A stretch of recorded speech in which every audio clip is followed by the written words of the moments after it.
We'll go ahead and call to order the February 25th, 2006 meeting of the Knox County Audit Committee.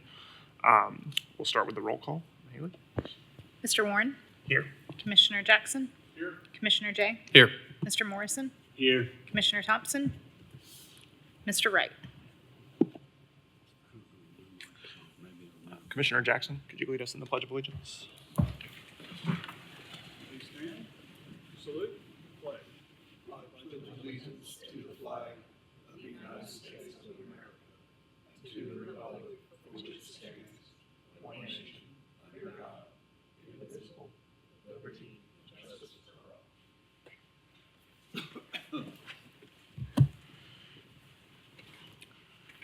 Okay, I believe with that, our minutes from our prior meeting were circulated previously. Move to approve. Second. All in favor? Aye. All opposed? Passes. With that, we'll move down our agenda items. I will note that we've got a lot of items on the agenda today, so to the extent that we can keep it moving, we're going to try today, but we're going to start with Chris Caldwell related to the Pew contract for fiscal year 26.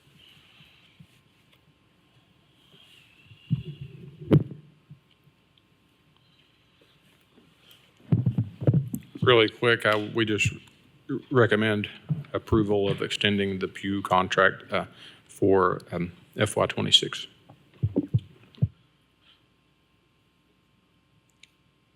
Is there any other discussion? Yeah, we'll need a motion to approve. I'll motion for approval. Second, and I just have one quick question. Do you want to ask the question before we? Well, either one. This is a one-year extension per the contract that's already in place? That is correct. Okay, thank you very much. We've got a second. Hey, Chris. Where's my button? Hey, Chris.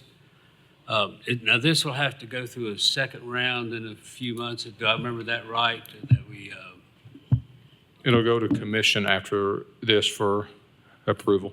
okay.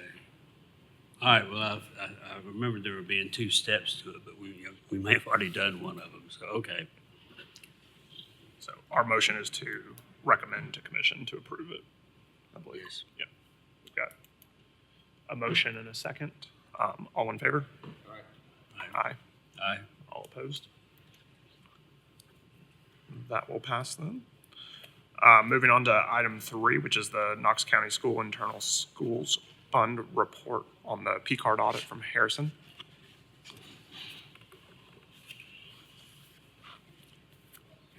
All right, can everyone hear me?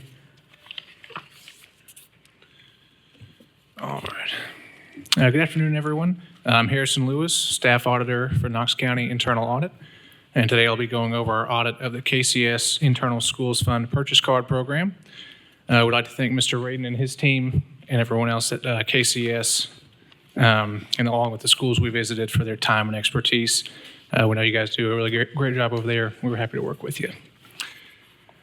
This project was included in our fiscal year 2026 internal audit plan, and it was selected due to the program's high transaction volume, large number of active P cards, prior external audit findings, and the inherent risks associated with purchase card programs. Our objective was to determine whether participants in the ISF P card program are adhering to 1, the KCS Internal Schools Fund Purchasing Card Procedures Manual, and 2, the Tennessee Comptroller's ISF Manual. Our scope was July 1st, 2024 to June 30th, 2025, the prior fiscal year, with testing drawn from the transactions recorded in Truist for that period. What we found were controls over KCS's Internal Schools Fund P-card program were appropriately designed and provided measurable benefits, including reduced administrative costs, improved efficiency, and timely purchasing. When policies are followed, transactions are easier to monitor through the Truist enterprise spending platform, and existing controls provide reasonable assurance that purchases are appropriate and properly documented, and no prohibited purchases were found. Controls over physical card security, cardholder training, and proper ISF disbursements were functioning as intended. However, we identified one finding based on inconsistent uploading of P-card receipts to the Truist platform at some schools, which affected centralized monitoring. Also, one opportunity for improvement was identified, that is to expand training to include P-card end users, the teachers, and other users at the school level. We'll get into both of these a little further in the report. What we recommend is that KCS assess the design of its ISF P-card program to better align responsibility, authority, and accountability for oversight. And the main takeaway is that KCS administration should ensure school bookkeepers upload all required receipts to Truist as mandated to strengthen centralized monitoring of the ISF transactions. A little background on KCS and the Internal Schools Fund. You can see on page 1 that KCS serves approximately 60,000 students across over 90 schools, with each school maintaining an internal schools fund, that is, monies received, maintained, expended. The ISF department itself consists of the director plus 4 regional accountants, and they provide guidance and oversight for the program. The P-card program itself was implemented in 2017, discontinued after roughly 1 year due to difficulties monitoring declined transactions related to merchant restrictions, but was reintroduced in 2020 with a formal internal schools fund structure and expanded district-wide by 2024. It was designed to reduce the administrative burden on schools, streamline purchasing, and generate rebate revenue for the schools using the P-cards. Going into some of the external audit findings and the pilot program, the external audit found prior repeat findings related to the internal schools fund, including an instance of fraud, roughly $200,000 in fiscal year 2024 due to a card number compromise, not due to an internal misuse of the cards. What this highlighted was the exposure associated with P-card activity and the importance of monitoring and documentation. They also looked at the pilot program, which is currently only operating at a limited number of schools, which introduced individually assigned cards rather than cards assigned just to the school itself, and increased traceability and accountability. This audit was conducted as a proactive evaluation of the design of the program's internal controls and the implementation of those controls. Our conclusions: our controls over the KCS ISF P-card program designed appropriately and aligned with the criteria set forth in the above-mentioned control manuals. Yes, the controls are designed appropriately and provide measurable benefits to the district. When policies are followed, P-card activity is relatively straightforward to monitor, and the advantages of P-cards generally outweigh the risks. Secondly, are the P-card controls functioning as designed to adequately guard against fraud, waste, and abuse? We found generally yes. The school system's P-card policies are adequate to guard against fraud. However, we found that compliance with monitoring requirements as laid out in the manual is inconsistent across different schools, and we'll get into this a little further in the report. Reviewing the policies and procedures, there's 2 main frameworks that the P-card program operates under. The first is the Tennessee Comptroller's ISF manual, and the second being the KCS Internal Schools Fund Purchasing Card Procedures Manual. These manuals include requirements for purchase orders prior to all P-card usage, documentation standards, receipt uploads to Truist, and monitoring responsibilities. In several cases, KCS's requirements actually exceed those of the state minimum standards, and you can see an illustration of the relationships between teachers, bookkeepers, and the principals in the graphic on the bottom of page 4.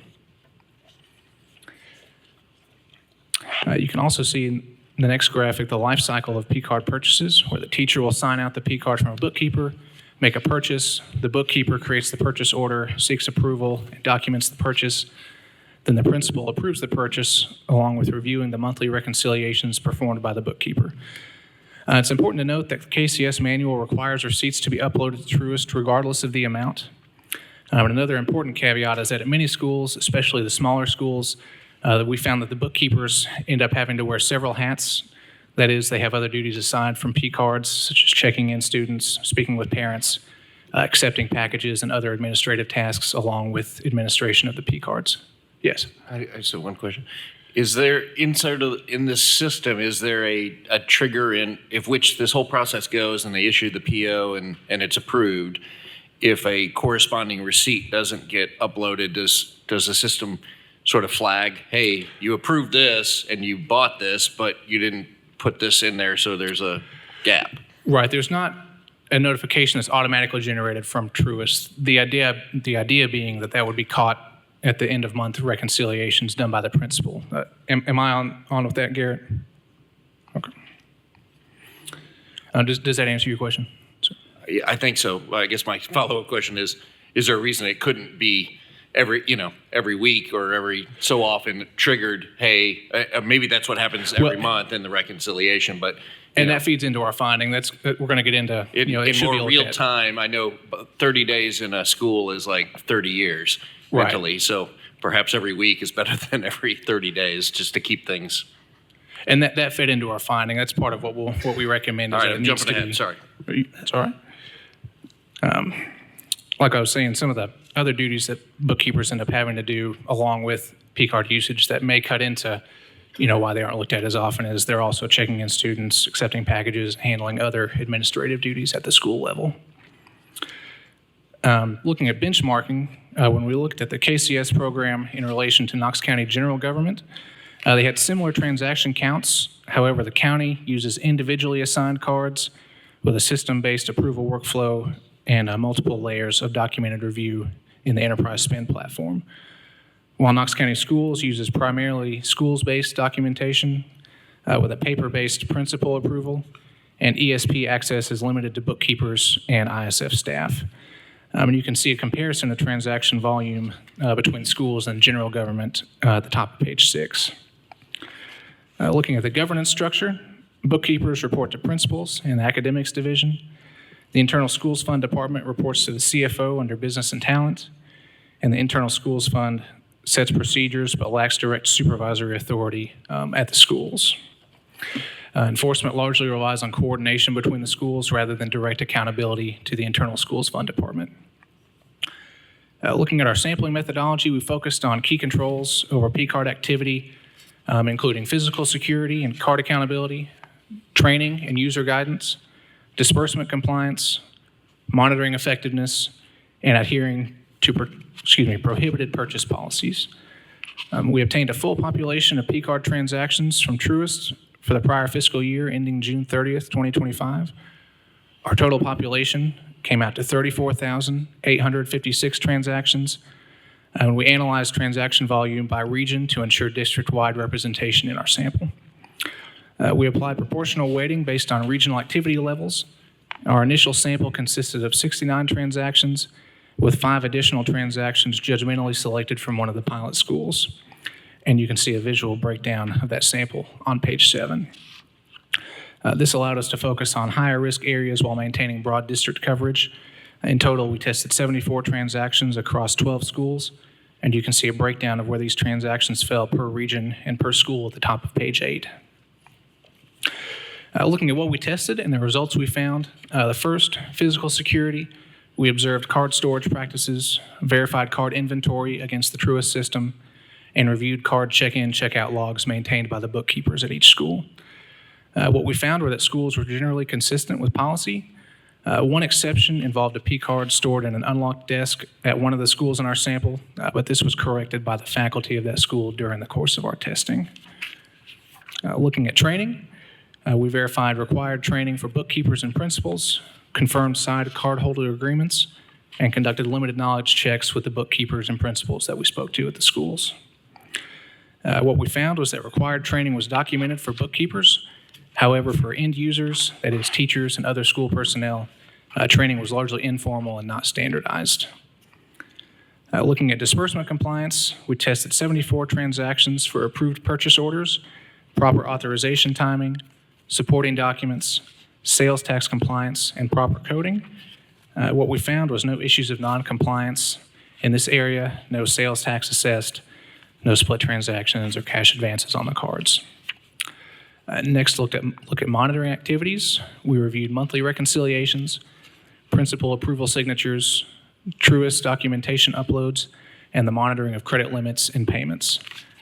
What we found was a strong month-end reconciliation process and documentation maintained locally at the schools, but we identified some inconsistencies regarding receipt uploads to Truist, and this ended up feeding into our finding, which we'll get into a little further on. The last section of our testing was prohibited purchases. We reviewed our sample transactions for violation of prohibited purchasing policies. such as restricted vendors, split transactions, cash advances, and any other prohibited activity as laid out in the P-card manual. We also evaluated the reasonableness of purchases in our transaction sample. We found no instances of prohibited items, no unallowable purchases or restricted vendors. And we looked in the Truist system and found no record of cash advances on the P-cards, along with no evidence of transactions being split to circumvent credit limits. So looking at our finding, we had one finding for this audit, which was inconsistent utilization of the Truist Enterprise Spend platform. One important clarification here is that this was not a fraud finding, not a missing documentation finding, not related to misuse of funds. We were able to obtain documentation for all of the transactions in our testing sample. The issue we identified is that receipts are not consistently uploaded to Truist. Only 5 of the 12 schools we looked at uploaded all required receipts, and the upload percentage could range anywhere from 10 to 100% based on which school we were looking at. So why is this important? The identified issue limits centralized monitoring, reduces district-wide visibility, increases reliance on a retrospective paper review, and may slow or hinder response to audit inquiries and increase the risk of delayed fraud detection. Some of the root causes we identified were inconsistency of procedural compliance, competing administrative responsibilities for bookkeepers, which we touched on a bit earlier, the structural separation of authority and responsibility, and enforcement relying on coordination rather than direct supervision of the internal schools fund department. This reflects the compliance challenges with a decentralized structure, but it's not an issue we felt with tone at the top. Our recommendations, the first thing was to reinforce clear expectations regarding timely receipt uploads, along with joint communication from academic and business and talent leadership. And some structural considerations would be to evaluate principal access to Truist ESP, along with assessing the feasibility of expanding the pilot program to include more individually assigned cards at schools rather than cards that fall purely under the name of the school. The goal being to better align responsibility, authority, and accountability, strengthen centralized monitoring of the P cards, and enhance fraud detection and prevention. We also identified one opportunity for improvement, that is expand training for teachers and other end users. Teachers and other users often rely on informal guidance. There's not a standardized training process for them, which risks inconsistent understanding of P-card procedures. And you can see the difference that makes in the graphic on page 14. Our suggestion is to implement a standardized training module for teachers and end users, including fraud awareness content, maintenance of records and training completion, and to provide periodic refreshers to P-card users at the schools.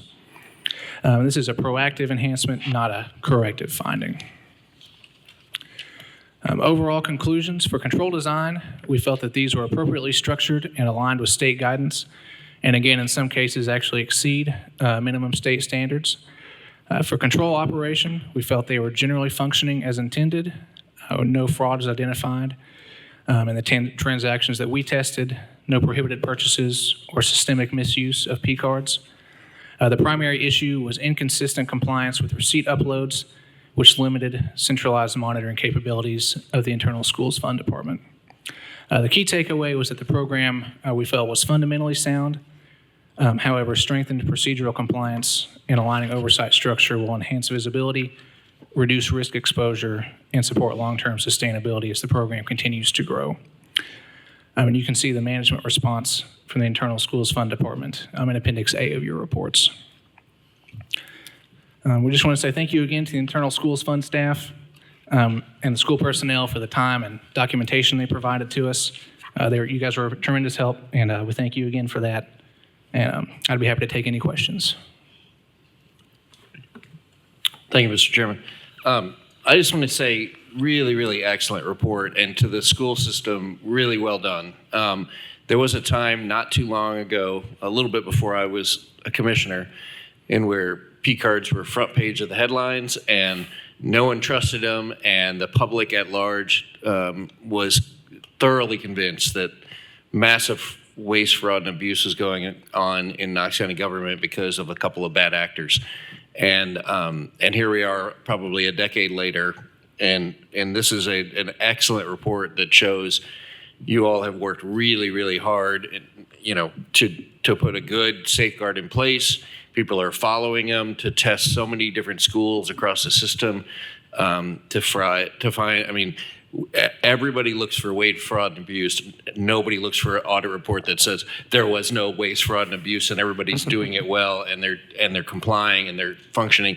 It looks like there's a few tweaks, but you guys are already on top of that. I did like the recommendation at the end of maybe tying particular cards to individuals, and you've got some banking issues to work on that. But I mean, might just add another little sprinkle to the overall thing. But it's a great report, and it really shows that the system is working well. Principals are engaged, administrators are engaged, you all in central office is engaged, and it will probably go very unnoticed in the public. However, I just want to say good job, and I appreciate the audit committee. This is a really good, thorough report that is exactly what this audit committee is for. And I think more and more people ought to understand that this is our internal controls and our oversight, and this is the type of thing I think the public should take stock in, instead of broadly claiming that there's so much waste and fraud in government. But this is good work. So I just want to give an attaboy to you guys on both the audit committee and the school system. Thank you. Thank you. Harrison, one question. Yes, sir. Do you know, at least directionally, what percentage of the school's disbursements this accounts for that are going through the P card? The percentage of what again, sir? Their total PO orders, I guess. It would be.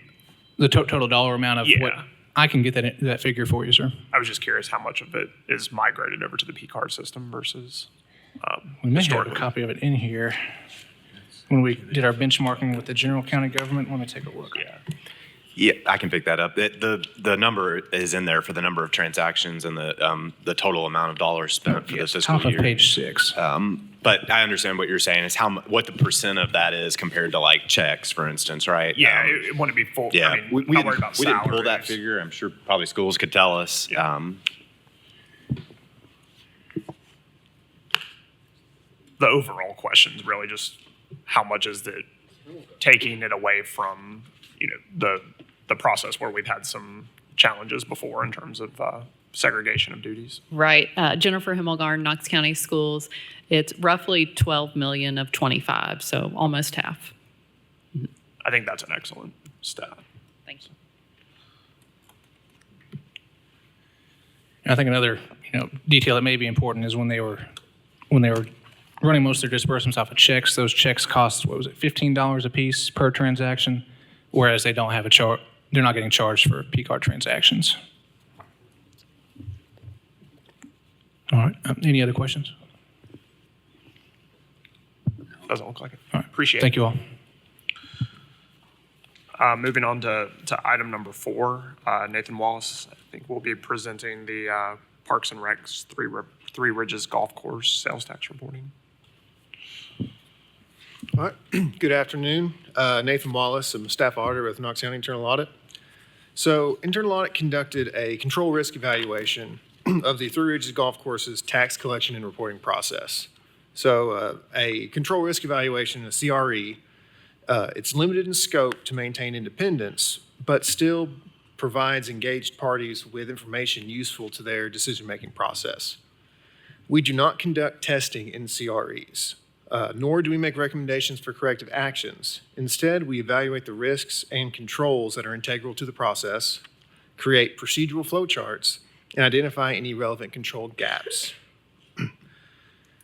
So those results are then discussed with the engaged parties at a high-level executive summary, and that executive summary is what's been provided to y'all. And we often find that the engaged parties find value in having process flowcharts, which can help them train future employees and create more formally documented policies and procedures. With that in mind, after conducting walkthroughs of the process and interviews with members of Three Ridges, Parks and Recreation, and Knox County Finance, we found that the process for sales tax reporting to be operating with an excellent control environment. But we have 3 areas where improvement could be made. So before we get into those specific areas, let's start with kind of a background. So Three Ridges is a county-owned and operated golf course that sells beer, food, and maintains a pro shop. The pro shop sells things like golf clubs, golf balls, and clothing. The sale of these products does implicate a sales tax. This tax is either a 9.25 or a 6.25, depending on the type of items sold. You can imagine tracking all of this would be difficult without a good point of sale system.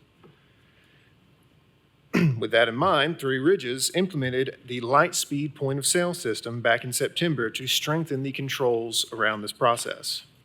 We were actually given full access to this system, and we're pleased to find the control environment was well developed. Lightspeed is the register where the sale is made and the reporting program that management uses to report their financials to Parks and Rec and Knox County Finance, and inevitably the state. So overall, the implementation of this system was a win for accurate sales tax reporting. However, as we implement these new systems, it's important to write down what we're doing, so the next guy is set up for success. That leads us into our first OFI, which is to document the standard operating procedures. SOPs are a great addition to a control environment to help prevent operational stress due to position changeover. And I feel like we have this OFI for most engagements we do, because we just suggest to write down what you're doing. And that falls in line with our suggestion for Three Ridges, which is to write down an SOP for using Lightspeed to include the sales tax coding and the sales tax reporting requirements. In the same vein as OFI 1, we suggest in OFI 2 to also document the role-based security access for Lightspeed users. So Lightspeed uses role-based security, and without getting in the weeds of what kind of IT security process this is, it basically means the access you have in the system is as much as you need to fulfill the duties of your job. The sales clerk can ring up items but can't add inventory. The manager can add inventory but can't edit the software source code. Things like that. So the role you are assigned would have the permissions in the system to let you do your job. Since having the right role in the system is very important to maintain security and for the individual to perform their job duties, we suggest that Three Ridges work with IT to document what position needs what role and include that in both departments' SOPs. Our final OFI has to do with inventory tracking, specifically inventory tracking for high-risk items. So what's a high-risk item at a golf course pro shop? The only item we identified as carrying increased potential risk is beer. So most pro shop inventory is tracked in Lightspeed and utilizes a barcode system. The products without barcodes have been pre-coded into the clerk's register, so it's as easy as pressing a button to ring up items that don't have a barcode. Food and beer is not tracked in Lightspeed. This is due to the high volume of sales and the low cost of the individual items compared to stuff like clothing and golf clubs. However, we still suggest tracking the beer at a high level in Lightspeed to strengthen the controls around that item class. Management, of course, has discretion as to what tracking they want to do, what that tracking looks like, and management has actually already implemented sufficient controls to physically secure the beer from any potential shrinkage risk. We're just suggesting to add in that extra level of security by incorporating the inventory tracking of beer into the Lightspeed system we already have. Overall, we rated the control environment for the sales tax reporting as excellent. Implementing Lightspeed was honestly a home run, but now we suggest following up on that win by documenting the process so that the system maintains its effectiveness into the future.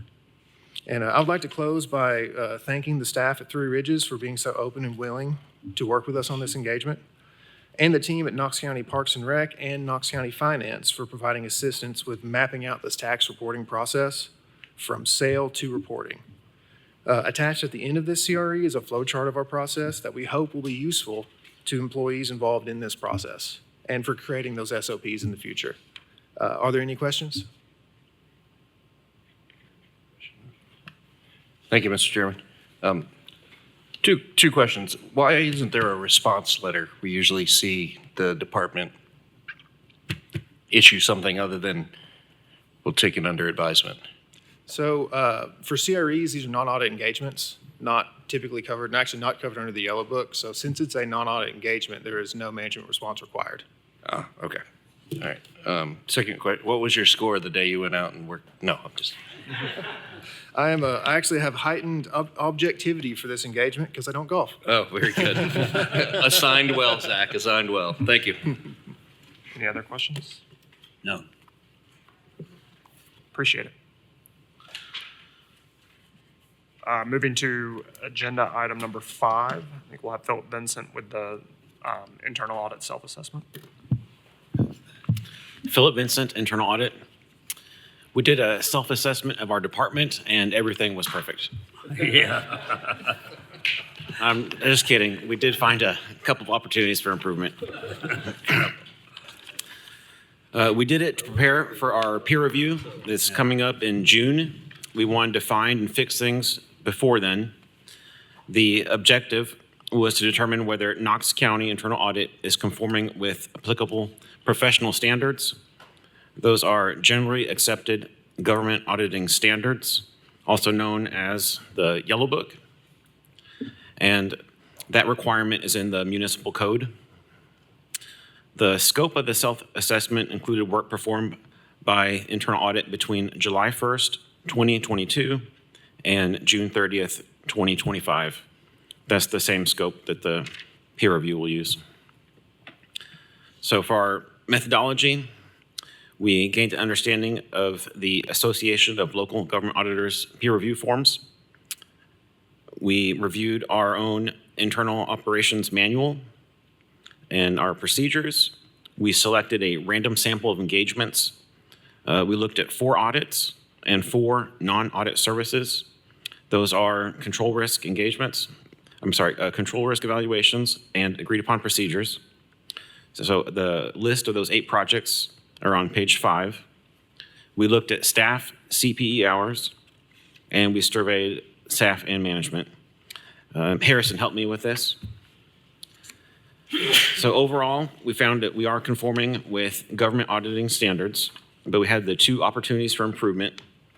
If you jump to page 9,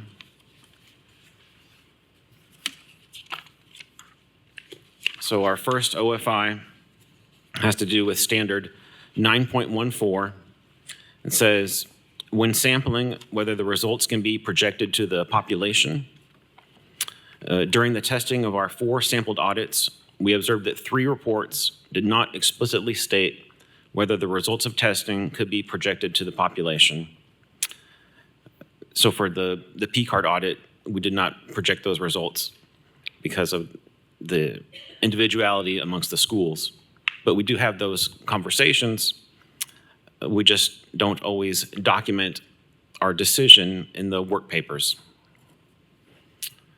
Our second opportunity for improvement has to do with standard 4.02 and 4.03. It says, auditors assigned to an engagement collectively possess the necessary competence, and that the auditors have the competence for their assigned roles.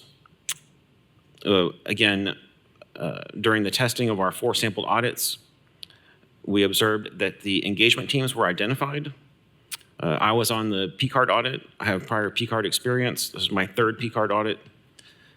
But our work papers, we don't necessarily say what individual competencies are. We just discuss amongst ourselves who would be the best ones to do the audit. So again, we had the discussions. They're just not documented. So we're going to go and update those working papers to make sure we include everything. The last thing that we did is we sent some surveys out. Each of our staff completed a survey, as well as Zach, and then we compared our answers to his. So for the staff, on page 7, it says, how would you describe the attitudes of auditees you have worked with? And we all said positive. And Zach said, generally acceptable to working with internal audit. It's all good. And for the staff, another question was, does internal audit have free and unrestricted access to information, locations, and employees? And we all agreed that we did, and so did Zach. And then we sent surveys to 13 county stakeholders and we heard back from 9 of them. That's a 70% response rate, so that's great. Some of those questions were, how useful do you find our audit reports and recommendations? And 8 people said extremely useful. 1 said somewhat useful. Another question was, do you believe the internal audit adds value to Knox County and helps it achieve its objectives? Everyone said yes. Another question, how confident are you the internal audit can identify red flags that could indicate potential fraud, waste, or abuse? And 8 respondents said extremely confident. 1 said somewhat confident. And another question was, in your experience, are internal audit staff knowledgeable, helpful, and considerate? And everyone said yes. Thank you. And then, last question, in general, how well do you perceive internal audit to be operating? We had 8 say excellent and 1 say above average. So that was our self-assessment, and we have plenty of time to fix our 2 opportunities of improvement before June. Do you have any questions? Go ahead, Jim. How does this compare to when you all do the peer review of other people? Things that now that you've gone through this, would you bring some of what you learned in here to future peer reviews that you're conducting on other organizations? Yes. I think Zach is going to go to is it Virginia in May, and he'll definitely take this information with him when he goes through the checklist that we got from the ALGA website.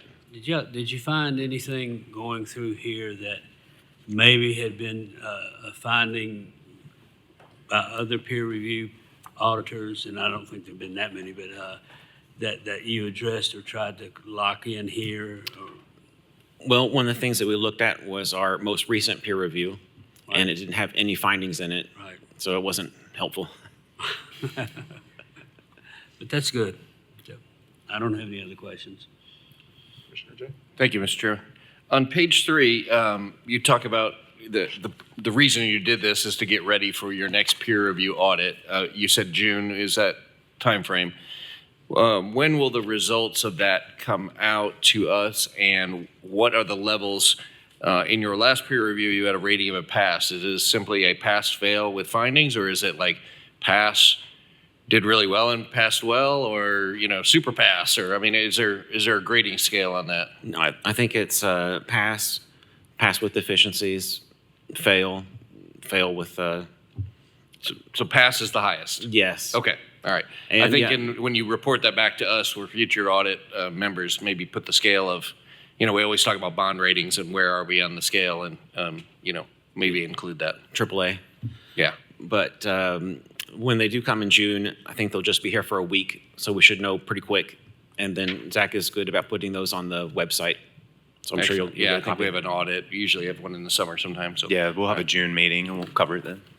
I kind of love that you audited it yourself, and perhaps it's for your newer, younger auditors. It's a nice training mechanism as well in the future as you build the team. So well done. Thank you. Agreed. Any other questions? No. Thank you. Next item will be number 6 on the agenda. This is a request from Commissioner Jay related to some direction, I believe, for internal audit. Yes, so audit committee members, you have a document in your packet that looks like yay, if you would refer to that. There are agreed upon procedures that the audit team does at our direction as the committee every time that Knox County goes through a transition in elected officials. And on the front page there, it outlines the current procedures of what happens when we go through an election year. And my goal is to both recognize what happens now through the audit process, to determine and to report how offices are transitioned from people to people in that election process, but also to recommend to you all and ask for approval to enhance the work that we are asking our team to do. So the top 8 of the 7 ones are ones that we have already agreed upon. They happen every election cycle, usually every 2 years, unless there is a special election. And the goal of this is for reporting to the public. There's not an enforcement action. There's not a procedural action that we would take as a committee or as an audit team, but it's a way to instill to the public and show the public that there is somebody that is watching offices as they transition from elected official to elected official, and those are done above board and honest and transparent and professional. And so very, very quickly, the current procedures that are happening today and that happen every election cycle is they just examine all the documentation and copies of the last 5 receipts and checks issues, deposits, and financial transactions. They trace the deposits and checks issued in the bank statements, and they go through sort of the banking records. They observe the counting of cash, if that's applicable to that particular office, and anything that has to do with financial transactions and cash. They look at updated signature cards for bank accounts and fiduciary responsibility positions. They determine all the property and asset and equipment, computers, cell phones, procurement cards, all those things. They look at the procurement card statement for the office and the reasonableness of that policy. And then they look at the last 90 days of transactions from the bank accounts of reasonableness and just really make sure that things are transitioned correctly. Most of those timings are done starting on the clock of the day of the transition of the elected official. So if a elected official is holding office until August 31st and September 1st is the swearing in of, let's just say it's the clerk, as one example, then they would sort of turn back the clock 90 days and go through all of those records, and this is what is reported to us. So I'm actually proposing to this committee to enhance those procedures with the exception of the Knox County Sheriff's Office and the Knox County Schools. And the reason is those are 2 massive entities that also have a tremendous amount of staff and internal controls and internal processes. Zach and I had a larger conversation about that. We can dive into that more in detail about why those 2 would not be in this. But I think as a first step, I'm asking this committee to add items number 8 through 13. So quickly to go through those are identify the physical and digital records maintained by the official starting on April 1st. This is before a primary election, all the way through this election and the next thing. Also, sort of moving that snapshot in time way, way back to before they even know who that office may be transitioned to. And so starting it very, very early. And the reason that it's very important, both the physical but the digital records especially, and making sure that, the snapshot in time is, and I'm going to generalize, let's say a clerk's office had, 50,000 digital records. They want to know, was it 50,000 every month until August before the next person took office, and all of a sudden that dropped to 10,000 or something like that. What were big anomalies in the digital side as well as the physical side. And to monitor those sort of through the IT department and the governmental and records through, HR, et cetera. To review the capital assets, again, starting back on April 1st. Those are the same as looking at, what are the actual capital assets? It could be a car, that could be computers, it could be any number of things. Looking at the personnel and employee compensation for those offices, everybody that has employed that office, again, going back to April 1st, so somebody couldn't, hire, fire, inflate a salary, decrease a salary based upon if they won a lost election or if they did or didn't like the incoming person, to look at the information systems and access controls to really identify, who got access to what and why in that time period. Look at travel, training, education. Again, double checking that somebody, wasn't leaving office when they didn't maybe expect to, and then booked a whole bunch of conferences and travel all through the summer before they left office. And then looking at contracts, again, back to April 1st to make sure through the transition, a period that they, again, didn't have the opportunity to, purchase somebody's software before they walked out the door and didn't have a plan to do that, things like that. All of these are really an additional safety net for the public and for the taxpayers to make sure that professional offices that are run by the county with elected officials that are independently elected have the ability to be monitored through a 6-month really period, talking about April 1st through really in this case all the way through October 1st, to really make sure that things are done above board and they're professional. Again, the only thing that would happen is that this audit team would be recording, monitoring, and reporting. So they don't do anything, they don't enforce it, they don't go and say you can or cannot do a certain thing. There are probably checks within finance and HR and others, but it reports back to this audit committee after that 6-month period, almost like any one of these other audit procedures of how did it go? Were there big anomalies? Were there things that they flagged? If there were corrective actions that needed to be taken, or even criminal actions or other proceedings, that would provide the information. And then let's say somebody fired a whole bunch of people and, there are a bunch of lawsuits. They would have the documentation of what happened. If somebody were to pursue that from, say, the law department or from a DA or something like that, they could just simply provide the information. But what I'm proposing is that this board amend our procedures and ask our team to enhance them and report back to this board. So this is an internal decision here for what we would ask of our team to then send it back to us. This doesn't have to do with the commission or the mayor or the DA, the law department. It's simply us asking for an enhanced report and giving direction and authorization to that team. For our upcoming calendar year, we just want to note, but this purpose of this is for it to be evergreen. I'm talking every election year. I would never want to propose something that didn't help make a better mousetrap for the next 40 years. So, but just to lay out, we have many races on the ballot this year that this would cover. And then we really want to make sure that by doing this, we look at it and understand it's not a comprehensive, every single thing, but they're trying to sort of get a big picture. And so, it's not a line-by-line audit. It's not a forensic audit, but it's really a big picture view of, as somebody is running the office today, does it get transitioned in an appropriate and professional way? And did the incoming person receive that office in an adequate way to continue the services to the people of Knox County? And then outlining on that last page is just sort of a timeline of what and how they would do their work. But I present that to the board. I would make a motion to adopt this and ask for your discussion, comment. Zach Fullerton would be happy to outline any further discussion on it. And ultimately, I'm asking for this board to vote on this proposal to enhance our procedures and give them direction. I'll start. I have a couple questions I think you need a motion or second to kick it off, right? to kick off the discussion. Yes. Okay. Can I get a motion for discussion? I got a motion. I think I need a second. Second. All in favor?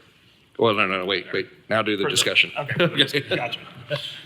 Robert's rules. Yeah. I have a couple questions for Zach, primarily related to looking at this from a resource standpoint. I know you and your team have been focused on developing a very well thought out plan for the year, and I just know that this will take additional time and man hours. So I just wanted to make sure you were comfortable with that on behalf of your team. And the second question is just thinking through report timeline afterwards. I think the way it was outlined in here was November, which would be about 60 days at the tail end of the end of the testing period, and just wanted to make sure you guys feel comfortable with that before making any formal recommendation. Sure. Yeah, I appreciate the question. I think having talked with the team that we feel comfortable with it. Obviously, it wasn't included originally in our fiscal year 26 plan.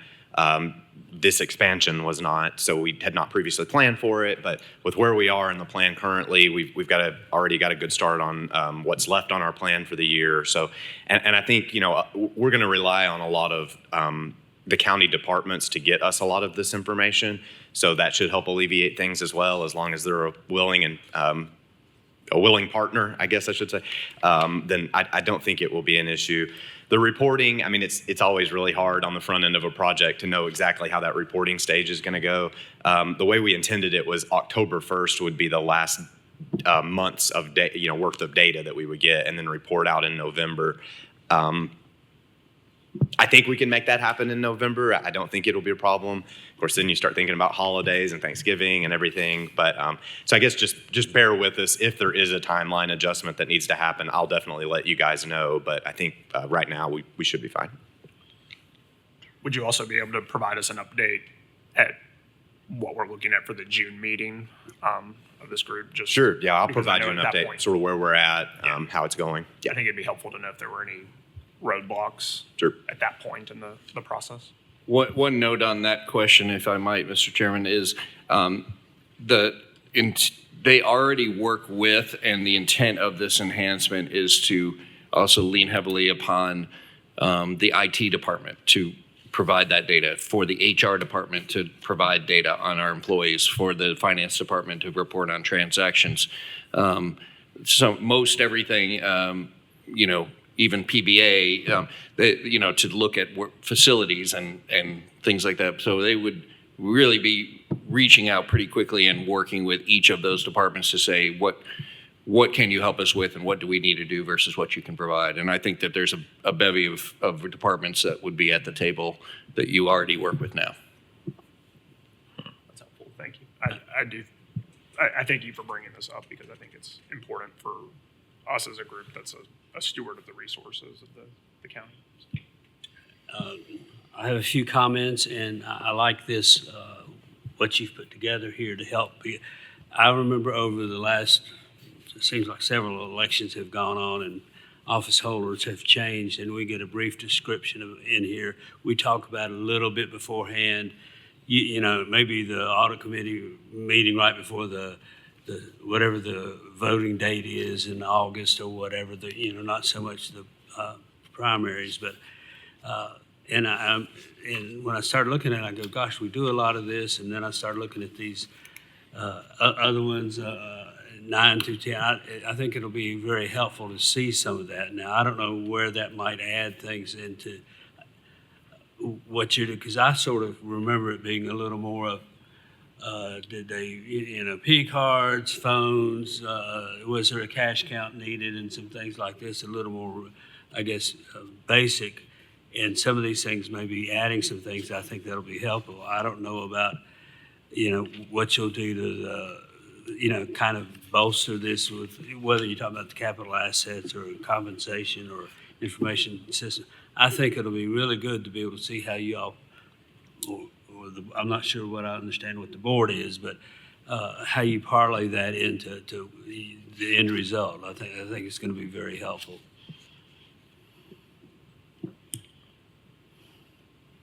Any other? That's all I've got.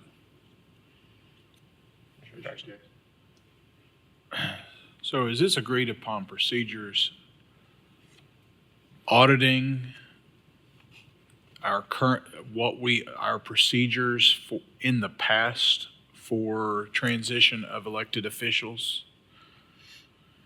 It would just be expanding those.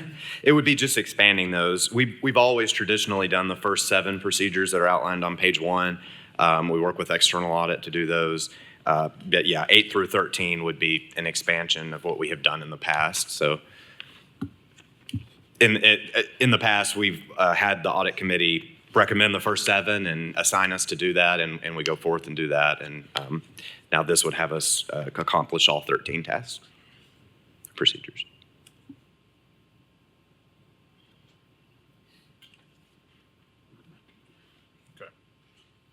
The last thing I'd mention is the timing of some of these aren't as necessarily because of the turnover from the elections, these last ones. But I think it's a good, it's good to go ahead and start pulling that together, so then as that year goes along, you can see, how that's stood up to what we expected. Yeah, and I specifically worked on the timeline to make sure it began several months before the primary and ended after the next person came into office, and really snapshot that time. Part of this also, remember, is I think auditing, one of auditing's best tools for the public and the public good is to verify what did and didn't happen for real. Every time we go through an election cycle, there's somebody that comes into office that accuses the last person of going out of doing XYZ nefarious things. Well, did it really happen or did it not? Other times when people think they might get reelected and they don't, then people go, oh, well, they did all this stuff and then they left and they screwed it all up. Well, did it or did it not? And so it helps put a barometer of truth on the place where it says, here's actually what happened and here's actually what didn't, and it clears it up so that if there is something that needs to be investigated, great, but I would guess that 90% of the time, 95% of the time, it transitions as well, and a good audit helps us and the public know that people did the right thing coming in and going out as an elected official. All right. So just for clarification, it's only auditing or looking at those who are currently in office, correct? It looks at the offices. Don't forget about who's in the seat. It looks at the offices that have a changeover every 2 or 4 years cycles. So you'll notice it doesn't have county commission on there as elected officials because the office is run by professionals that are, really fall under not our individual purview. Like each commissioner doesn't run the P cards and do that kind of stuff. Right. It has a staff. Same thing with the school board. School board are elected members, but they don't run the school system. So it really is about the office. The identification on here is just who happens to hold it now. But it also would look at the office during a transition period regardless. So let's take the circuit court clerk. He's in office now. It would still look at the snapshot between now through when he took office again and, sort of look at that transition period. So it really is for an evergreen moment of looking at the offices. Gotcha. Okay. So it's not going to be looking at, and the report's going to come out after the transition has happened. In next year. Right. Yeah. So then let's say if for some reason Mayor Jacobs could run for reelection, it would look at his office, and he gets reelected or didn't give whatever it may be, then the results of that couldn't be used during the campaign. Correct. It is a tool to say we are going to monitor it for a 6-month period during a primary and a general election, but the report would come out afterwards of what happened during that time. Transition. Now, Okay. if anybody were to run for any other office and a report was said they looted and pilfered on the way out, certainly that's information that the public would want to know, and it could affect somebody's future eligibility in their minds, but it would not be, the timing of this would be well after the established time period. Okay. But what you're alluding to in this is most of the time it's 9 times out of 10, everything was fine, kosher. And so just looking at it from a resource perspective, because we're going from 7 to now 13, we're almost doubling the checkpoints, but are we doubling the work on staff to accomplish this, to find essentially that everything was fine? We hope everything is found that it's fine, but we don't do things to assume that it's all going to work well. Zach, you might have a better answer for that, but Well, I would point to 2024 during that election year, and we did an agreed upon procedure that was just the first 7, and found some issues at that time and included it in our report. So honestly, the most recent one we did was not 100% perfect transition, but I'm fully confident that the team can do it with the resources we have. But I understand your concern. On these offices, it very well everyone could transition perfectly, and we would have no issues. But I do think it'll still be valuable information gathering, and then obviously in the report to the public, just to let them know, okay, we know everything did transition appropriately. I also think that when I first brought this up, it's about modernizing it. The first 7 procedures have been there forever, but we live in a world of, it's not just about, were there 10 computers still there when you left? It's data files. I mean, how many data files, did somebody go and delete a whole bunch of data files or copy a bunch of stuff on the way out the door? It's a very modern cybersecurity type of thing. Looking at personnel and employee compensation, which really wasn't looked at before, to say, how many people are hired, fired, or compensated differently. That's sort of a modern, thing. Travel has been an issue in some cases, and so we want to make sure. So it's a little bit of modern time singing this as well. To that point that Commissioner Thompson was making, Zach can provide thoughts on this as well, but I would assume in situations where we've had that it doesn't come through as cleanly, it's a lot more challenging to go back and piece together what happened before the transition. And I think I think you guys incurred a fair bit of time trying to do that in the last instance. And this would set the baseline for that. Sure. I mean, we definitely looking backwards and trying to recreate events through talking with people, through limited documentary evidence is always harder than being there and being, every month, hey, I need this information from you. And it also, it will make the elected officials think, well, I shouldn't do anything nefarious, right? Because internal audit is there monitoring every single month during the transition period. So I do think there's value in it. But. That's a really great point about going backwards. Can you speak just quickly about why this proposal at this time makes an exception for the sheriff's office and the schools? Sure. I think it's really just the size of both of those organizations. You think about capital assets, right? So that's procedure number 9. If we tried to do that for the Knox County Sheriff's Office, it would be thousands of capital assets that we would need to monitor and track each month going forward. So I guess for those two, it is a resource argument, and then in that we just could not do the Sheriff's Office or schools because they are such large entities. They're as large as, larger than just Knox County government in general. Yeah. So we talked about, first off, in the school system, the elected officials on the board don't have operational control, and the superintendent is an appointed position that is managed by the board, and so that's different. In the sheriff's department, it's just so huge, and while you do have a sheriff that is elected, literally every other position is a hired or appointed process.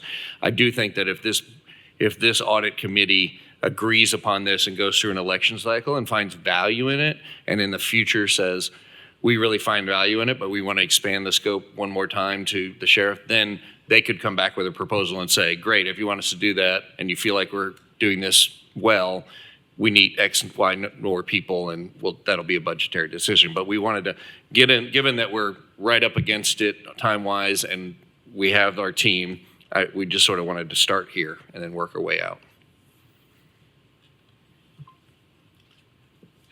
I only have one more thought, and I'm not being too cynical about this, but I had mentioned to me one time when an elected official came in and he said, well, let's face it, it's just changing the name on the door.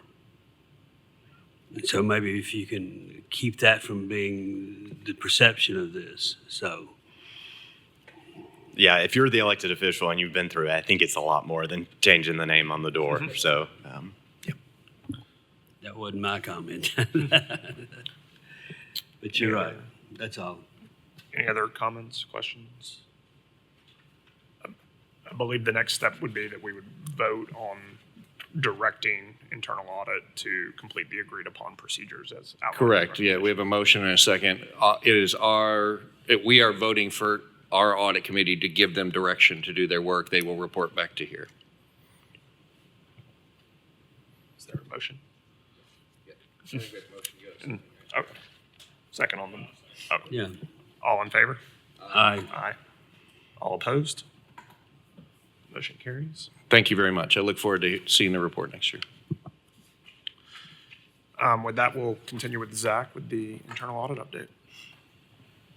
All right. Well, good afternoon, everyone. So Zach Fullerton, Internal Audit Director. Let's dig into your board packets really quick. On page 1, you'll see the closed and upcoming projects. We've been really busy this month, as you can tell. Closed out the school's ISF P-card project you just heard about from Harrison. I hope you will all give that report a read, give it its proper due diligence. I think it offers some really, really valuable context about the complexity of internal school funds, their program, and the efforts that KCS has gone to improve in that area. I know it can feel frustrating sometimes to hear from external audit about findings, year over year, but we do really think the program controls are designed correctly. It's just a matter of getting compliance with uploading those receipts, and that'll enhance our ability to detect things even sooner. But again, thanks to the KCS team for their help. Always enjoy working with them. Second, we closed out the Three Ridges Golf Course project. I think they've got a really strong process in place. I know Joe Mack was thankful to have the flow chart. We've not done this previously, but we actually included a copy of the flow chart in that report that was sent out to you all and posted on our website. Our flow charts don't always look like this, but this is a variety of them, of flow charting out their process. I think it's important just to give the public transparency. Here's how your government actually works, the meat and potatoes for obviously just this singular process. I wish we could help every department outline their procedures. But anyway, thanks to the Parks and Rec team for helping us with that. Lastly, you heard from Philip about the internal assessment. Really appreciate the team jumping on that. We started that and ended that since our last meeting, I guess 4 or maybe 5 weeks ago. So pretty quick turnaround, but it really gave us some good actionable feedback. Also, one thing I would point out in that report, in the background section, and this sort of goes to the whole conversation about resources. We had pulled some benchmarking information regarding our audit department compared to other audit departments throughout the state. I think the information is really valuable. We basically looked at just budgetary numbers for our department compared to Metro Nashville, Hamilton County, the city of Chattanooga, and the city of Clarksville. So the highlights being, we have 6 people in our department. That's tied with the city of Chattanooga and the city of Clarksville for the lowest head count of those 5. Overall budget and personnel budget as a component of that is the 4th lowest of those 5 organizations. And then as a percentage of the overall Knox County budget, because remember we are charged with reviewing operations throughout Knox County, we make up 0.0786% of that budget internally. So no comment on those numbers, just found them interesting and things that the committee might find interesting as well. Upcoming projects, we have the Clerk and Master's Data Migration Project. So you should have received a copy of that engagement notification yesterday. Nathan and Philip are going to be working on that. We met with Scott Griswold on Monday to do our insurance conference, had a really good conversation. He's really looking forward to working with us, so off to a good start there. We'll also be ramping up the Merit Board performance audit. We have a meeting scheduled with Paula Taylor, the Executive Director, next Wednesday morning. We'll, of course, copy you all on the engagement notification when that goes out. But our objective is probably going to be, heavily focused on the board's involvement in sort of the recruitment process and also their record-keeping processes. So more to come on that soon. We'll be kicking off our fiscal year 27 risk assessment meetings in the coming weeks. So as you know, we do this yearly. We go out, we meet with various county departments, talk through some common risk areas, and then sort of out of those meetings, plus discussions we have with external audit, plus of things we just hear throughout the year, those all sort of influence our FY27 audit plan. We'll discuss that in our June meeting. I think this year what I actually want to do, and this is based on some feedback we garnered from the management survey that we sent out in the internal assessment, is when we put that plan in front of you in June, I'd like the committee to vote on it, formally approve it. Then I'll send out an email to all of the departmental managers and sort of the top managers in those areas, letting them know they're on the plan. I think that'll let them just sort of juggle their year workload better and hopefully facilitate more timely audit requests. So just wanted to acknowledge that feedback we got, and we will be doing that. Then lastly, of course, as you heard Commissioner Jay talk about, we'll be working on the agreed upon procedures. We've already discussed this. I think it's a worthwhile endeavor, gives the public just sort of increased transparency into those offices. I think we can still meet our current audit plan. Just wanted to note, obviously, those will take time, so just bear with us in case any schedules get tweaked a little bit. Zach, a quick question, if I may, Mr. Chairman. Will you, now that we've adopted this, will you notify the various departments that the audit committee has asked you to enhance this and sort of communicate with them in advance? Sure, Because that yeah, timeline's coming up pretty fast. Right. I'll send out an email to the elected officials themselves to let them know, and the partner agencies that we're going to get some information from, agencies, HR, IT, all involved. Thank you. All of them. Thank Yep. you. So on to page 2, just some quick hit general updates. Peer review is officially scheduled for the week of June 1st through June 5th. Worked with IT. We've got a OneDrive folder set up that can be shared externally. All I have to do is upload a ton of information to that and send it off to the peer review team. Of course, there's a lot that goes into that. We have to get travel arranged. We have to get them access to the building. We have to get them space in the building. So just sort of working through that process. The peer review team is Daniel Nucio. I probably butchered that, but he's from Charlotte, and Jessica Potts from Cape Coral, Florida. So looking forward to having them here. I told them both that they have to wear orange and white the whole time they're here. So should be fun. Second item there, one thing that's going on in the county right now you may know about is that records management is transitioning to an internal service fund. So what that means is each department is going to be charged basically a per box fee for storing records at the records office, which is located over on North Central. I didn't really know we had anything out there until I got the bill for that. So we actually have 39 boxes out there at $9 a box. That's $351 a year. Not a lot, but I don't want to pay it. I want to get rid of those records if we can. So we went out on February 18th, started reviewing the contents of those boxes. The way that works is we basically open the box, take out all the documents, document what is in the boxes, and then we'll take that to Records Commission for their determination in April, I believe is when they next meet. We got through 10 boxes on the 18th, took about 4 hours. Nathan, Shelby, and myself did that. Saw some interesting stuff. So this is all information from 2001 to 2011. I just wanted to share a few highlights with you guys that I thought were interesting. So I don't know if you can see this. This is a picture of the budget book from 01 to 02. So it was about a 10-page pamphlet back then. Here's our budget book from 2026. So much thicker, full pages, pretty stark difference, right, in 25 years. Also saw an organizational chart for Knox County IT. This is from 02. They had 47 people in their team at that time. I asked Zach Webb, who was our current CTO, if he was on here. He is. He was a senior systems administrator at that time. Thought that was interesting. We found a procurement card audit program from 2003 that Chris Caldwell was assigned to and has his signatures on there, which is interesting because he just turned 35 last year, so I don't know how the math works on that, but just funny to see his name on there. The last one really sort of blew my mind. So this is from 2006. It was a P card review that was done, and we found a charge on the P card from March 15th of 2006 for a Carnival cruise ticket for $915. It occurred in the mayor's office at that time, and we asked, well, I say we, obviously we weren't here, but the prior administration internal audit asked what was the purpose. They responded, limited time to schedule vacation, not enough room on personal card, approved to use P card to reimburse later. So that's from 2006. 20 years later, we're doing a lot better than that, right? So I wasn't elected until 2018, by the way. Okay, so back to the packet. We wanted to mention we recently joined the Law Enforcement and Government Alliance of the Association of Certified Fraud Examiners. I never knew about this. Nathan brought it to me. It's a way for government organizations actually to get a discount on their ACFE membership. We're all ACFE members, so it saves us a little bit of money. So kudos to Nathan there. Got the opportunity to present at the East Tennessee CFO Roundtable regarding the no tax on overtime provisions. Perry and I sort of tag team that presentation. Angela was there, so she can fill you in all about it afterwards.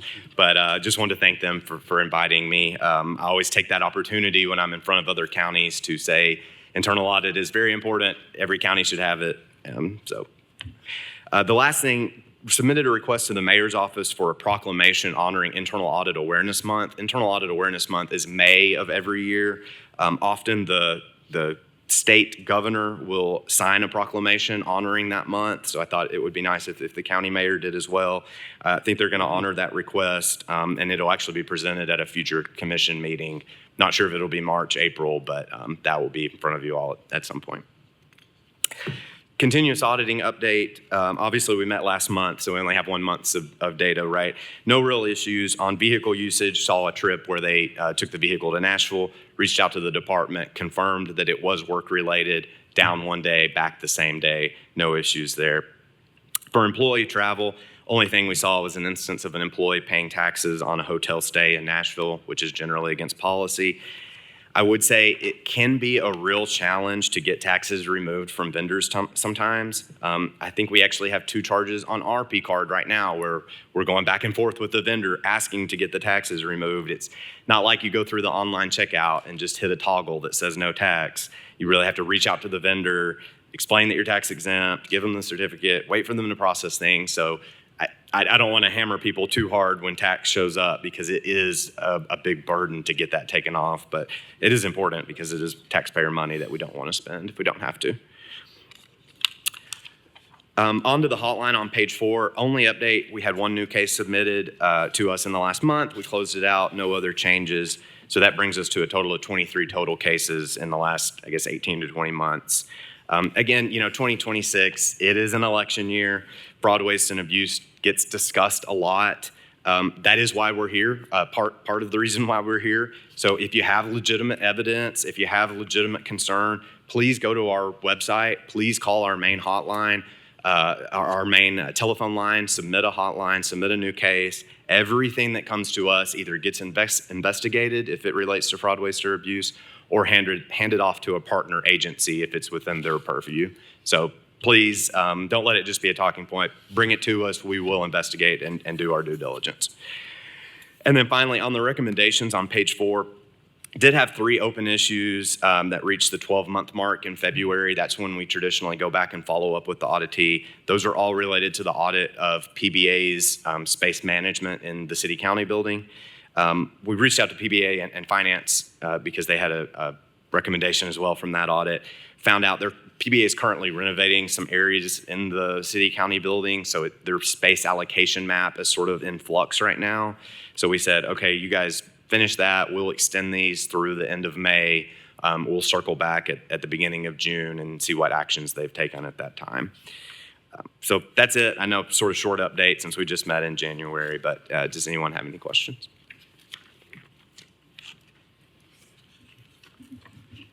No questions? Thanks. Appreciate the update.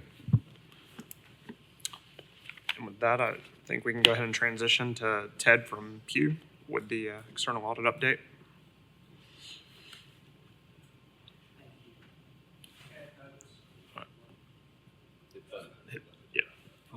Okay, there we go. I can hear the echo now. Okay. Ted Holtz, Pew CPAs, Knox County, Tennessee resident. Also have Gary Mitchell with me and Grant Doherty, 2 members of our audit team. Gary presents other Knox County reports for related entities, and Grant was the senior audit manager on our audit this year. A couple quick other related comments. Philip, I can relate to your discussion on work paper documentation and peer review, 2 things we battle with all the time. And Zach, we've certainly come a long way on credit cards from 20 years ago, so that's good. Now the topic at hand, and I'm going to try and go over some of these fairly quickly, just where we are time-wise, but we'll stop and answer any questions that we have, and particularly spend more time in the findings area. Quickly, though, first, I want to go over the FY25 governance letter. We have 2 documents with you that I sent. This is the shorter one. And basically, this goes over required communications from an audit firm directly to a governing body, in this case, the Audit Committee, and discusses significant accounting, goes over our responsibilities, plan, scope, and timing of the audit, accounting policies, procedures, adjustments, observations about the audit process, and shared responsibilities for independence. pretty common letter in that area to past years, so nothing really jumps out that as far as being different there. I did want to point out, though, that we did, in the accounting policies area, we did adopt GASB 101 on compensated absences, which was expected to be initially not that bad of a pronouncement, turned out to be quite a bear, but the county and schools and us, we got through it, and there was an adjustment required for that because of a change in accounting principle, nothing for no other reason. Towards the end, it references internal control and compliance matters. We'll talk about that shortly in the findings section of the report. And written communications include the management representation letter, which is at the end, copy of that's at the end of this. That's what management represents to us. The significant accounting estimate section, it's on page, or at least report page 4. There are 5 significant accounting estimate areas, and for each of those, we explained the accounting policy, management's estimation process, and our basis for conclusion on that. And there were no issues regarding that, but still want you to be aware in the ACFR report that there are numbers that are estimates in there, and this is how they were determined. And as well, on page 6, there were 2 recorded audit adjustments. Both of these occurred, though, at the government-wide financial statement level. One was simply a reclassification between net position or equity, and the other was an adjustment dealing with deferred outflows and dealing with the OPEB, the pension OPEB numbers. But there were no recorded adjustments that impacted fund financial statements, which is your primary budgetary areas. Nothing affected the general fund or any of your individual funds. Any questions on the governance letter before I get into the single audit report, compliance report?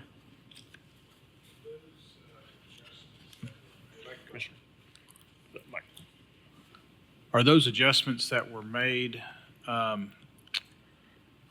is that typical every year, or is this just a oversight?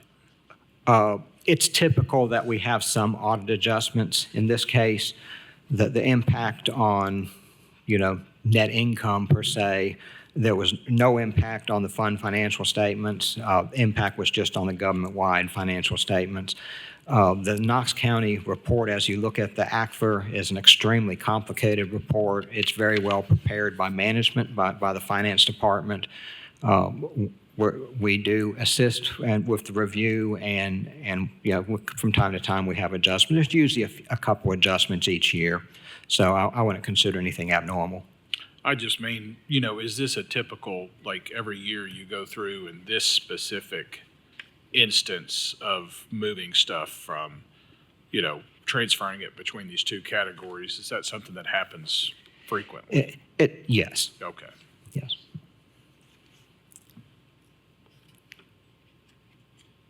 No Any further other questions questions? on that? Then I will move on to the single audit report, which is, I believe that's how it's labeled from a PDF file. But first page of the report says schedule expenditures of federal awards and state financial assistance as required by government auditing standards and uniform guidance.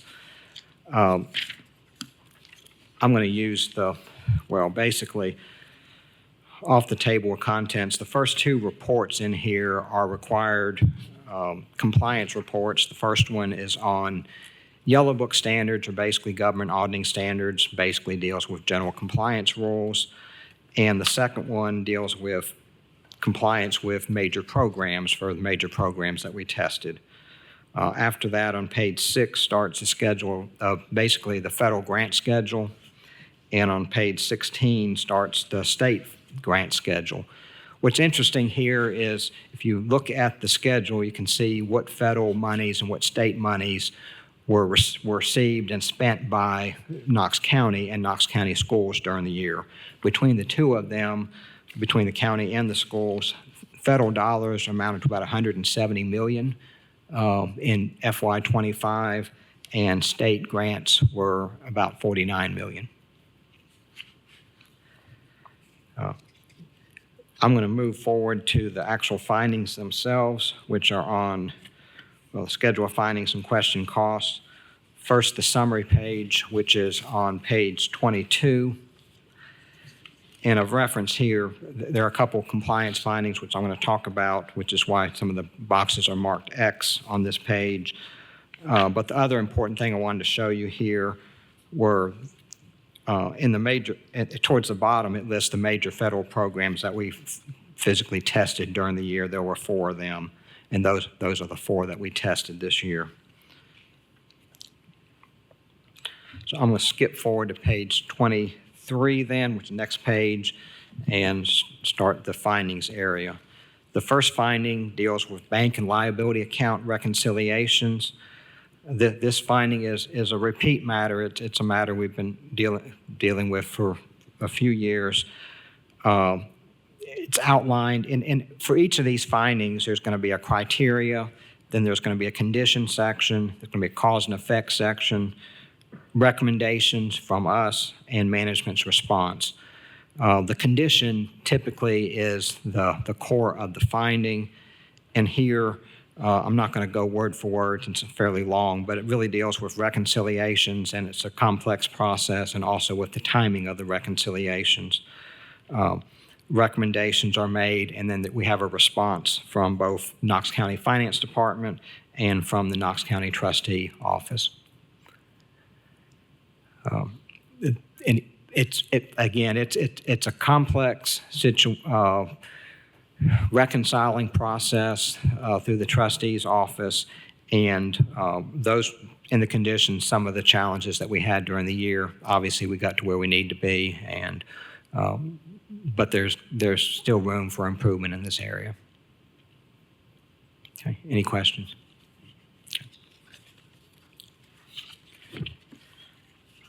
On page 24 is qualified energy conservation bonds subsidies. And the condition here was the finance department has not applied for or received the county's QECB subsidies in recent years.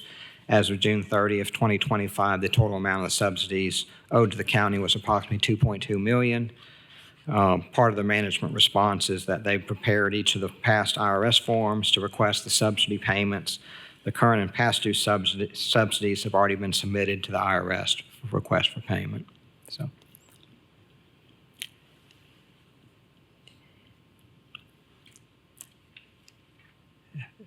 So any questions on this one? Okay. Next, on page 25, finding number 3 deals with negative fund balances. And I feel like I'm in internal school fund reporting now as well, but also for the county and the school central office, there were 3 funds at the end of the year that had a negative fund balance. Those are identified here. County's capital project fund, the trustee fund, and also the school federal projects fund had negative fund balances. Cause and effect area shows what created those negative fund balances, and the recommendation shows what our recommendation is, and it goes on to the following page, page 26, that will show management response, both response from Knox County Finance Department, Knox County Trustee, and Knox County Schools. For the most part, the biggest one deals with capital projects, and that really is kind of a timing thing, not necessarily anything unusual, but again, it's a timing thing regarding process of using interfund receivables and payables. Okay.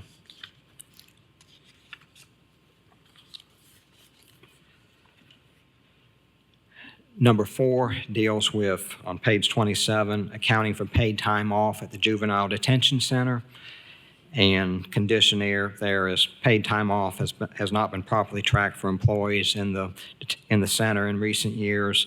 In particular, time taken off by center employees has not been maintained. The county is unable to determine the actual remaining PTO liability for center employees. As a result, the county will be obligated for PTO liabilities in excess of actual balances due.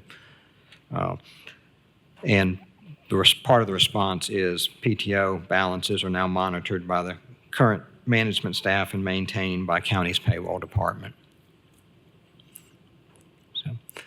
And this is pretty well known. I believe it's been reported on in the past, but and also requirement from the state to report on this. Any questions? Okay.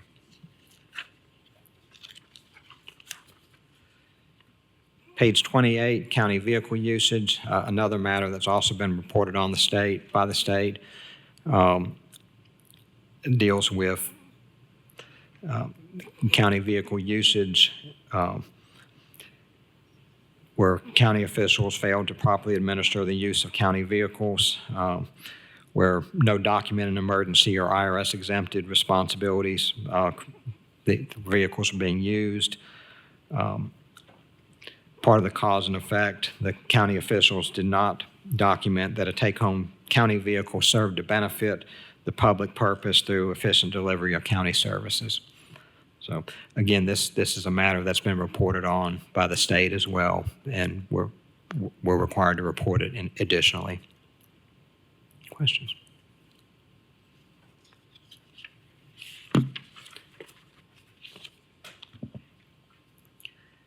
Then finding number 6 deals with, this is the one finding in here that's a grant compliance matter, the IDEA equipment management system.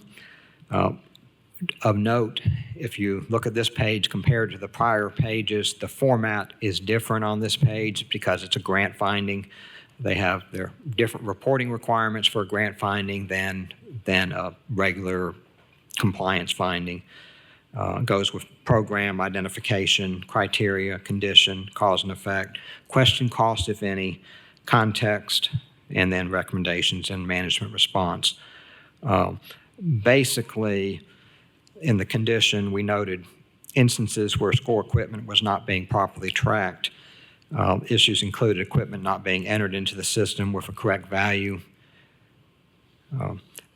not receiving an asset tag, or not being tracked accurately as to its location as required by grant regulations. And cause and effect is there. The issue resulted from inconsistent execution and monitoring of existing equipment inventory procedures. So again, there were no question costs regarding this, and we consider it to be an immaterial or not a major finding, but since it's a matter that an area that we tested in a major program and we had an exception, we're reporting it. So, any questions on this one? Okay. Then on page 30 is a summary of the prior year audit findings. And as noted earlier, the bank and liability account reconciliations is a repeat finding. The other 3 findings we had a year ago have been corrected. So those are marked as corrected here. And after this page, are pages from management regarding the corrective action plan, regarding the current year findings. So management's corrective action plan is included on the pages from beginning on page, I think from page 31 to page 37.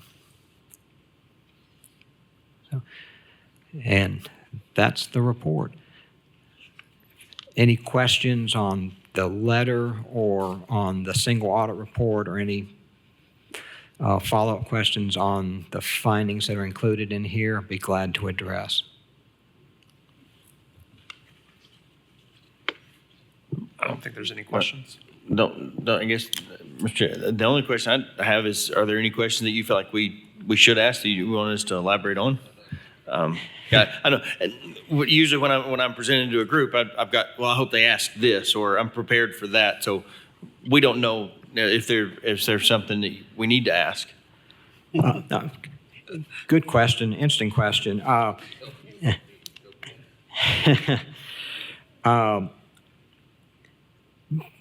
I would say no, because Well, each finding here, there's a circumstance here. For the most part, there are matters that are correctable.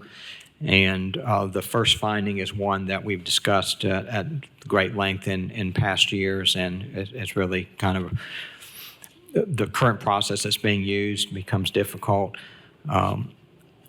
As always with findings, what's important to me is if they're addressed in the current year. And Knox County is very good about addressing their issues in past years.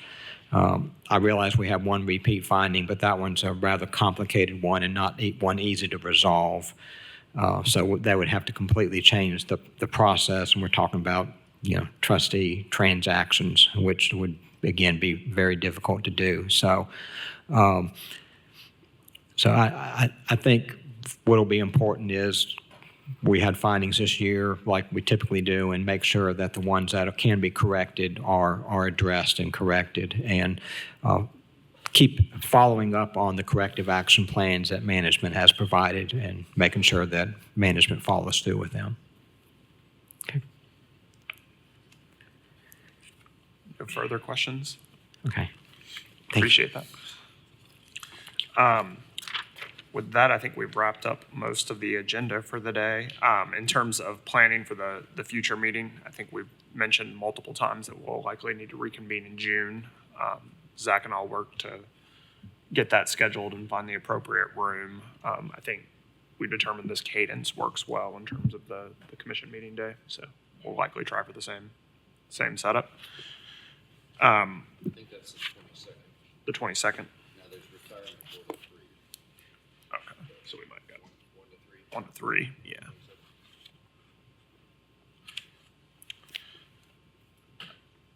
For this meeting, we've added a public comment period. From what I understand, there were no comments provided. So, yep. Having heard none, I think we can move to any other items if there's any other topics that anybody wants to add in. No, sir. If not, then I believe we've wrapped up our agenda for the day. Does anybody have a motion? Motion to adjourn. Second. All in favor? All right. Meeting is adjourned.